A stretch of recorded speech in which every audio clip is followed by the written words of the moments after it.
Assalamualaikum warahmatullahi wabarakatuh. Jumpa lagi dengan channel YouTube saya. Kali ini saya masih berbagi video tips persiapan ibadah umroh. Saat ini untuk videonya di Madinah, dan setelah sebelumnya saya juga share untuk persiapan saat di tanah air dan dari Jeddah ke Madinah. Nah, kali ini saat di Madinah sampai dengan persiapan ke Mekah. Jangan lupa ya, klik subscribe, like, and share. Semoga bermanfaat dan kalian lebih punya gambaran saat akan ke tanah suci dan lebih siap. Terima kasih. Oh ya, di Masjid Nabawi itu ini ya apa namanya, di atapnya itu kalau habis subuh biasanya ada sisi-sisi tertentu di atapnya dibuka. Jadi buka kayak pintu otomatis lah ya. Nah itu kita nanti bisa lihat langit yang di atas. Pokoknya Masya Allah keren banget, dan ornamen-ornamen khasnya Masjid Nabawi pokoknya ngangenin dan takjub pastinya yang jelas. Terus banyak air zam-zam di sana juga, jadi bisa ambil sepuasnya. Ada juga yang dingin ataupun yang biasa ya, yang fresh water. Terus juga yang non zam-zam pun juga ada, jadi tinggal pilih. Kalau saya sih mumpung di sana ya ambil air zam-zam terus berikutnya kalau pas mau ke penginapan saya juga penuhin botol itu dengan air zam-zam. Jadi pas di penginapan pun saya minumnya air zam-zam. Kurang lebih seperti itu. Ini gentong-gentong air zam-zam yang ada di dalam Masjid Nabawi. Kita tinggal ambil sepuasnya. Ya, oh ya, di sana juga banyak merbotnya atau yang bersih-bersih juga, beberapa ada orang Indonesia juga. Nah itu kalau misalnya mau bersedekah dengan mereka juga silakan. Dioptimalkan banget ibadah ya selama di sana. Pas waktu itu sih saya pas di sana subuh itu lebih siang ya. Kalau di Indonesia ya kisaran jam 4 apa jam 5 gitu ya. Kalau di sana jam 5 lebih, hampir setengah 6. Terus Isya juga maghrib udah malam ya, hampir jam 7-an. Isyanya juga pasti lebih mundur lagi. Itu kurang lebih. Jadi ikuti saja waktu sana, dinikmati banget waktu-waktu di sana, dinikmati banget. Terus berikutnya, oh ya satu lagi nih, emas di sana itu bagus, emas di Madinah ya. Jadi kalau misalnya yang pengen beli perhiasan di sana silakan. Tapi emang beda sih emasnya, emas Indonesia sama emas sana. Ya buat kenang-kenang lah ya udah pernah ke sana gitu. Terus jangan lupa juga cek harga emasnya juga ya. Soalnya kalau misalnya kita nggak tahu, ntar kita biasanya dibohongin. Mereka juga biasanya ini sih Indonesia gitu. Jadi mereka tahu kita orang Indonesia. Terus ya sok-sok kenal gitu. Jadi istilahnya kita harus lebih waspada juga. City tour. Nah di Madinah juga ada city tournya juga.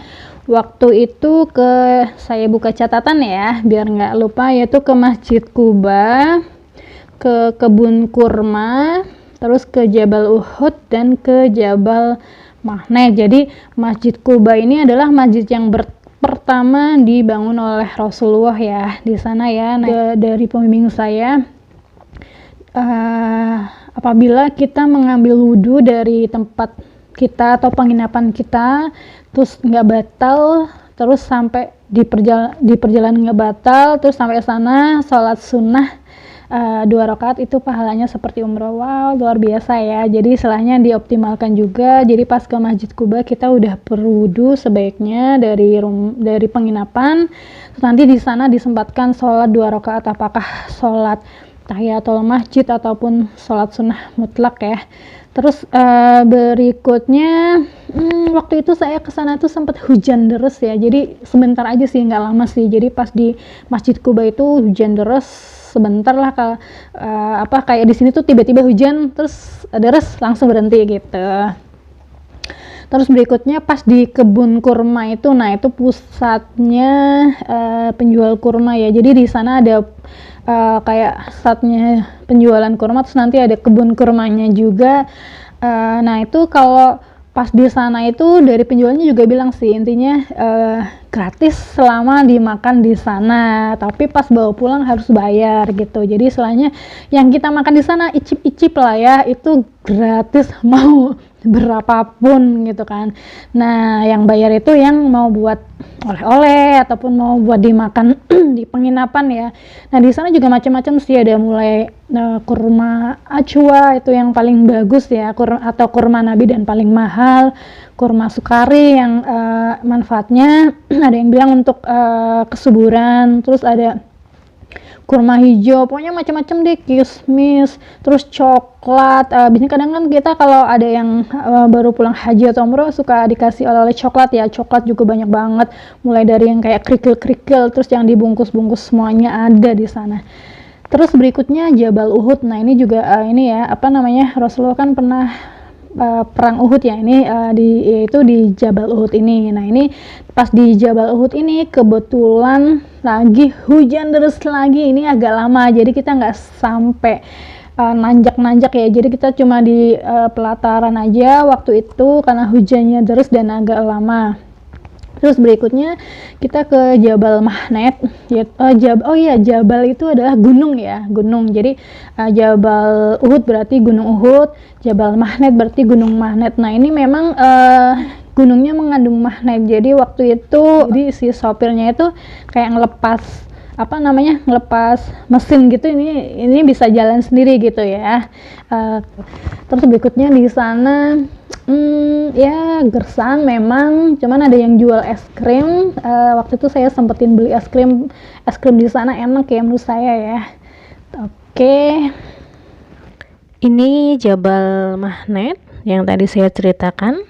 Terus yang spray itu ya, tadi pas di peralatan sempat saya bahas untuk spray. Jadi kalau misalnya pas saya di sana kan suhu 38 derajat ya, jadi memang lebih panas dibandingkan di Indonesia. Jadi saya bawa botol spray kecil, itu saya isi dengan air zam-zam, biasanya yang dingin sih, yang cold nanti sesekali saya semprot ke muka ya biar seger aja sih gitu. Terus kaki kita juga atau tangan kadang kan suka kering juga karena pengaruh cuaca, nah itu bisa sambil disemprotin sesekali.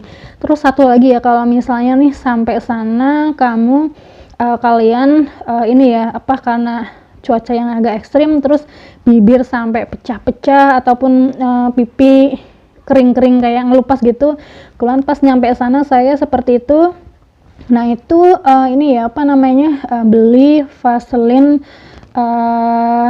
krim ya, yang petroleum ya. Kalau di sini tuh kayak di Indomaret atau supermarket ada ya Vaseline itu. Nah saya pakai yang pas beli di sana sih, belinya di sana lebih murah. Kalau di sini yang kecil itu 30 sampai 40 ribuan ya. Kalau di sana tuh agak gede, itu berkali-kali lipat ya, itu harganya lumayan murah menurut saya ya, nggak nyampe 100.000 pokoknya. Nah itu pakai aja secara rutin, baik di bibir ataupun di pipi yang kering-kering, kaki, tangan semuanya. Alhamdulillah setelah pakai itu bisa kembali normal ya, berproses sih. Jadi itu karena waktu itu tuh saya sampai bibirnya kering, pecah-pecah sampai kayak berdarah. Terus akhirnya ada yang kasih tips itu, benar. Terus berikutnya ini optional juga ya, kalau misalnya SIM card atau provider internet kita mau beli di sana juga bisa, atau mungkin pas dipersiapkan dari Indonesia juga bisa. Waktu itu beli di sana ya, namanya Mobily, ya kayak Indosatnya sana lah ya. Jadi di sana juga pasti akan dibantu juga gitu sih. Di Madinah itu 3 hari, berikutnya selanjutnya ke Mekah ya. Madinah ke Mekah itu menggunakan bus waktu itu kurang lebih 8 jam. Untuk yang saat ini baca di berita sih ya, itu ada kereta juga ya, cuman kalau untuk yang travel Indonesia saya belum tahu apakah menggunakan kereta dari Madinah ke Mekah atau masih menggunakan bus. Nah, itu kalau menggunakan bus itu kurang lebih 8 jam dan biasanya kita juga persiapan sekalian untuk mikot umrah ya. Jadi niat untuk berumrah itu kalau dari Madinah itu biasanya di Masjid Bir Ali. Nanti kita niat di sana ya. Nanti pembimbingnya yang ini sih, yang apa namanya, yang memandu. Jadi jangan khawatir, nggak usah khawatir, nanti apa namanya, dibantu banget oleh beliau-beliau. Jadi nanti pas di Bir Ali itu turun sebentar ya untuk wudhu atau mungkin ada yang mau ke toilet dan lain-lain, nanti sekalian nanti niat untuk berumrah. Ini suasana Masjid Bir Ali bagian dalam dan ini bagian depannya. Oke, itu saja untuk tips dan pengalaman selama menjalankan ibadah umrah mulai dari bandara sampai dengan di kota Madinah. Nah, untuk video berikutnya nanti saya akan posting untuk tips dan pengalaman selama umrah di kota Mekah. Ditonton juga ya, jangan lupa klik subscribe, like, and share. Terima kasih.